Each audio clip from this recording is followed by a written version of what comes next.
Sinusubukan ng kilalang negosyante at online personality na si Rose Martan pamulaklakin na pasukin ang politika. Ito ay matapos maghain ng Certificate of Candidacy sa pagkakonsehal sa 1st District ng Maynila. Pero agad itong umani ng batikos.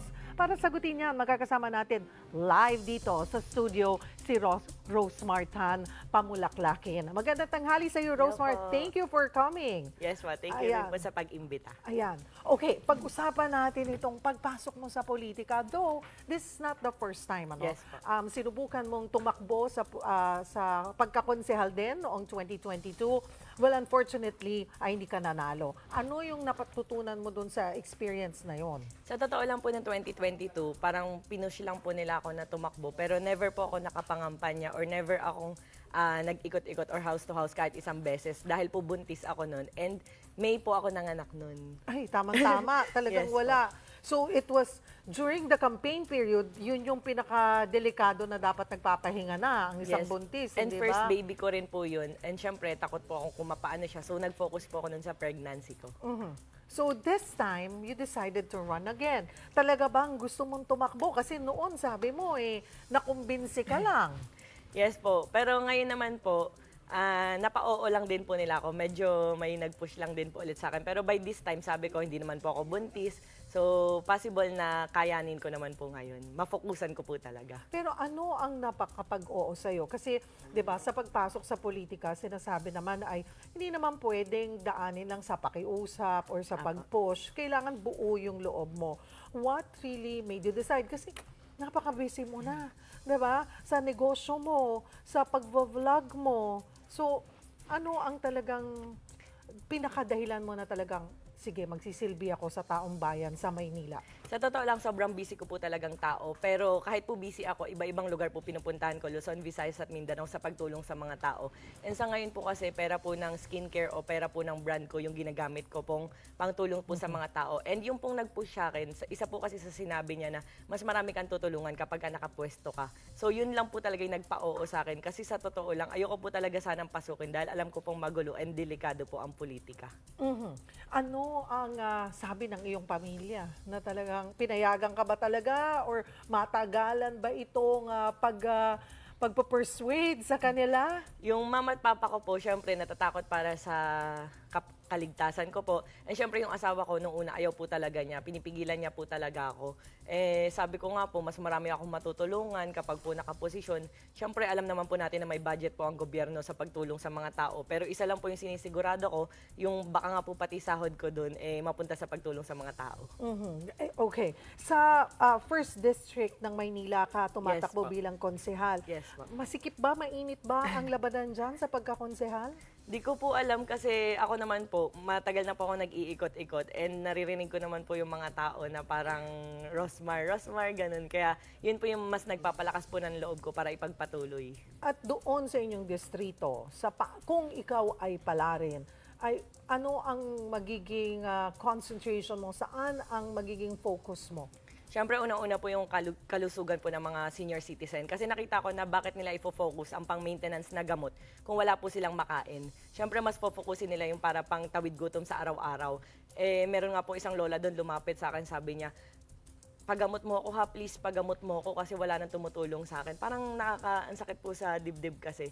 Siyempre, yung anti-littering law po, mas gusto ko pong paigtingin dahil alam naman po natin na ang baha ay para po yung sunog na pwede kang walang maisalba. Lalo na yung mga senior citizen po na parang hindi na makatayo, bedridden na ganyan, super nakakaawa, pwedeng kumitil ng buhay. And kung mapapaigting po yung anti-littering law, mas darating po yung point na mas malinis po ang Maynila.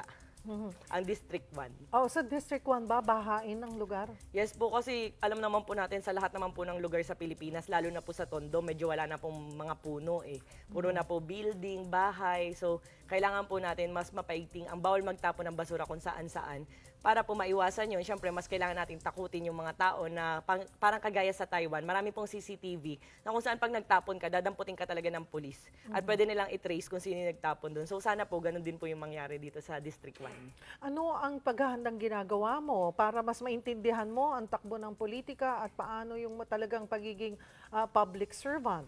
Sa totoo lang po, marami po akong mga kaibigan na senador, mga mayor, marami naman po akong laging nakakausap simula pa po noon. And dahil po dyan, pangarap ko rin po kasi dati maging isang abogado. Gusto ko po dati maging medical legal kasi graduate po ako ng medtech. So lagi nga po nila akong pinagtatawanan, medtech ka pero tatakbo ka. Ang sa akin po, marami po akong mga nakakausap lagi na nasa public servant po. So akin, ipupush ko to. So darating naman po yung time, at ngayon po, pinag-aaralan ko na rin po talaga. Okay, kilala ka sa beauty products mo, Rosemar, ano, at pagiging vlogger. Pero may mga issue rin na ang ginagamit mo lang ang pagtulong mo para sa content mo. So, ang masasabi ko po dyan, 10 years old pa lang po ako, tumutulong na po ako. Wala pa nga po yatang social media nun. So, nasa puso ko na po talaga ang pagtulong and naubos na po yung pera ko before. Natira na lang 20,000 sa pagtulong po sa mga tao. Yung nagsisend na parang wala nang ginagatas yung anak nila, kape na, wala nang laman yung lata ng kanilang gata. So, super sakit po sa puso. And kung iniisip man po ng iba na ginagamit ko lang po ang parang pagtulong as content, sana po gawin din po nila. Nang sa gayon, mas marami pong taong natutulungan. Gusto ko lang makahikayat ng mga tao na mas tumulong sila kasi yun yung ginagamit ko na content na hindi naman po lahat pinupost ko sa social media. Minsan meron ako mga kasalubong sa daan, di naman para, teka, bibidyohan ko muna, hindi po ako ganong klaseng tao. May mga pinupost mo ako, may mga hindi. And sa akin po, mas maganda, ganun na lang po sana gawin lahat ng vlogger or ng content creator. Pagtulong na lang po. Kasi bottom line, may natulungan pa rin po, di ba? Okay, nag-viral. I'm sure nakita mo na to at ginawang meme.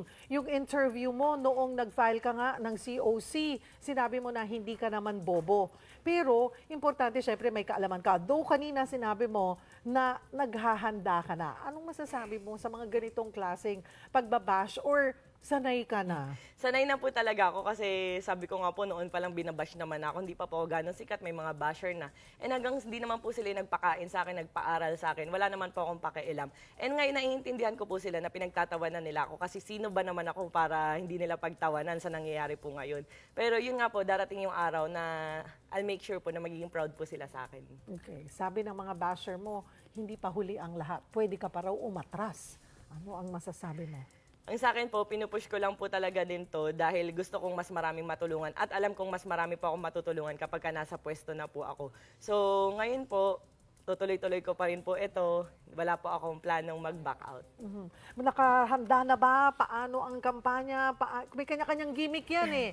Kayo ba nag-iisip ng mga ganong gimmick? Paano ang magiging sistemo ng pangangampanya na this time, sabi mo nga, during that time, you were pregnant, you didn't get to go around. Baka hindi rin alam ng mga kadistrito mo na doon ka pala nakatira sa distritong yon. So ngayon po, tuloy-tuloy pa rin po, syempre gagamitin din po ang social media para mas malaman nila. And ngayon po, dahil po sa ginagawa nilang pangbabash sa akin, mas marami na pong may alam, natatakbo po ako. Mas marami, sila na rin po yung tumulong sa akin, yung mga basher na rin po ang tumulong para mas malaman po ng tao na nag-file po ako ng COC. Panghuli, if you get to win, kung naging sakali mang palaring ka, ano ang iyong maipapangako na hindi mapapako, Rosemar, sa mga kadistrito mo? So ako po yung tao na pag nangako, never pong napako kasi hindi na lang po ako mangangako kung papakuin ko lang din po. Una, syempre yung mga senior citizen po, gamot, maintenance. Dahil tulad nga po ng sabi ko, mas priority nila ang pagkain kaysa sa kalusugan nila. Anti-littering law, mas paiigtingin ko po. At syempre, hindi lang po yun. Gusto ko po sana magkaroon ng feeding program weekly man lang po sa Tondo. Kasi nakikita ko na marami pong tao nagugutom doon. And syempre po, yung edukasyon po ng mga kabataan. Dahil alam ko po na ang kabataan ang pag-asa ng bayan. Pero ngayon po, mas pinaprioritize nila ang pagkain. Dahil bakit ka pa mag-aaral kung gutom ka naman? Syempre, di ba? Gusto ko po magkaroon ng mas libreng edukasyon para sa mga kabataan. At syempre po, gusto ko pong yung mga vendor po na nasa kalsada, hindi po sa gusto ko silang paalisin dahil para mas malinis po ang kalsada. Gusto ko pong ma-relocate sila dahil ang hirap po sa pakiramdam na para silang NPP or no permanent pwesto na anytime pwede silang tanggalin doon. Nakakaaway, hinihila yung mga kariton nila, hinihila yung mga tindahan nila. Gusto ko po na magkaroon sila ng permanent na pwesto kung saan sa una ilibre muna sila ng renta. Then kahabang kumikita, dahil sino ba namang negosyante ang hindi kumikita. So ngayon po, pwede na po silang singilin ng minimal na renta lang. At least meron po silang permanent na pwesto na hindi anytime kabado ka na baka tanggalin, mayari ka, magkakaso ka, ayun po. Pag ninegosyo, naisip ko lang, kasi magaling ka sa negosyo, tingnan mo naman kung gaano kakalaki. Yan ba ay something na tinitingnan mo na ma-encourage na maging negosyante? Di ba? Yung mga Yes po. MSMEs, di ba? Na bigyan mo sila ng tip kung paano ba makakapagsimula ng sariling negosyo sa maliit na puhunan. Sa totoo sa Rosmar brand, wala po akong marketing staff or marketing team. Sariling utak ko lang po yung pinapagana ko kung bakit ko po napalakas. So sa mga taga-Tondo, mga District 1, gusto ko po silang suportahan sa pamamagitan po ng paninimula po ng pagnenegosyo. Kasi for example, binigyan ko sila ng ganto, binigyan ko ng ganto. Kung hindi ko sila hihikayatin na matutunan kung paano magnegosyo, mauubos lang po yung perang yun. Dahil ang expenses natin ay tuloy-tuloy at ang gastusin po ay tuloy-tuloy talaga. Kaya kailangan po nila ng tuloy-tuloy na income para po ma-sustain po yung lifestyle nila. Alright, well, we wish you all the best. Thank we'll you so see, much.